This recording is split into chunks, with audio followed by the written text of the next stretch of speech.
jumpa lagi bersama saya, Gracia Lucas Victory. Sebelum itu, kalian subscribe channel YouTube saya di sini.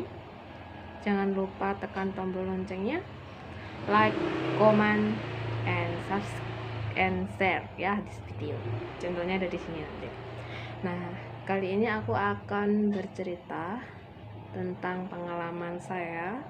Waktu itu saya bersama ibu saya ke gereja. Nah, waktu saat di gereja itu dalam acara bincang-bincang bersama ibuku tuh ada ada rekaman gitu sama pendetaku. Nah, itu kan jam 7, mulai jam 7 sampai jam 10. Nah, di situ tuh aku nunggu ibuku itu sudah lama ya guys ya, bincang-bincangnya tuh lama sekali waktu itu. Nah, aku itu nunggu di depannya ibuku. Jadi ibuku di sini di depanku, nah aku di ibuku sambil main ponsel. Nah, waktu itu aku nunggu terus kosternya itu bikinin aku kayak teh kayak gitu, kopi kayak gitu supaya nggak kedinginan ya guys ya. Waktu itu dingin banget. Nah, setelah ibuku tuh bincang-bincang sama pendetaku, aku itu waktu itu sudah menunjukkan pukul 9 malam. 9 malam itu aku ngerasa aku pengen buang air kecil. Nah, pengen buang air kecil itu aku tahan, soalnya aku tahan karena aku itu udah gak enak. Kalau di gerejaku itu kayak ada lorong gitu ya guys, melewati lorong untuk menuju kamar mandi, dan aku itu nggak pengen ketemu yang namanya hantu gitu ya. Aku takut, gak ada rasa takut, tapi kan harusnya nggak takut ya, punya Tuhan seharusnya berdoa kalau ketemu gitu ya. Nah, di situ tuh aku udah nahan sampai setengah 10 ya, sampai setengah 10 aku tahan, tetap aku tahan itu. Terus sampai aku udah gak bisa nahan lagi, akhirnya aku langsung keluar. Ibuku masih lanjut rekaman sama pendetaku. Terus akhirnya aku itu keluar, buka pintu klek gitu, saya keluar. Akhirnya lah aku menuju lorong yang gini, lorongnya itu seperti ini. Terus aku lewat gitu. Setelah aku lewat lorong itu bless gitu, terus suasananya itu beda banget.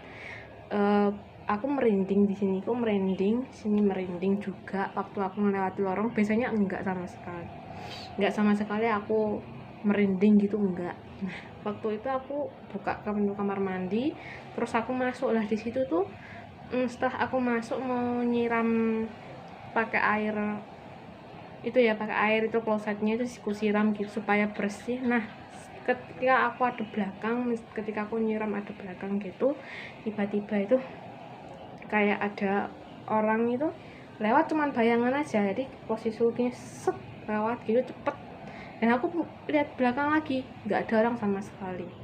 Nah, aku udah merinding, udah pikiranku udah kemana-mana. Aku antara takut dan enggak campur lah waktu itu. Nah, setelah itu mau aku buka ceklekannya kamar mandi itu, padahal aku nggak ngunci pintu kamar mandinya.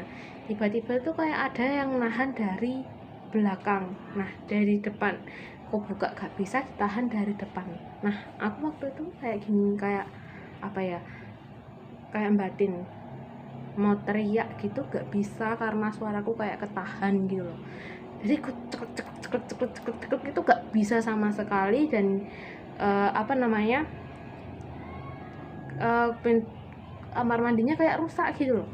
Setelah itu aku gak bisa teriak, gak bisa sama sekali, kayak intinya suaraku ketahan di sini. Akhirnya aku ngomong batin sama anunya itu. Dalam batinanku aku bilang gini, aku lo gak ganggu kamu mau lewat yo lewat aja, tapi aku mau lewat ke situ mau keluar ya jangan ditahan dari depan. Setelah aku bilang gitu, sama setannya tuh kayak dilepasin. Jadi aku ketarik ke belakang gitu. Akhirnya tuh aku bisa bisa keluar. Terus akhirnya datanglah koster yang tadi itu datang, kayak om yang pembantu gereja itu datang, terus bilang gini sama aku, kamu kenapa gitu kan. Nggak apa-apa om, udah duduk dulu aja, kamu kok pucet, sama omnya itu ditanyain. Anu om, tadi aku kekunci ke kamar mandi. Lah kok bisa kekunci ke kamar mandi, ke gimana ceritanya? Ya aku ceritakan itu gara-gara hantu yang kunci itu ke omnya itu. Nah omnya itu bilang, kami itu loh, saya itu loh juga pernah didorong di kamar mandi. Si omnya cerita seperti itu. Pas omnya itu bersihin kamar mandinya, dia didorong didorong sama hantunya itu sampai omnya itu kayak jatuh gitu loh. Terus akhirnya finally aku, yaudah ya om, aku masuk dulu ya om. Aku masuk set. Nah ternyata guys, setelah itu kan usai nih rekamannya. Terus aku selesai rekaman, ditanya sama pendetaku,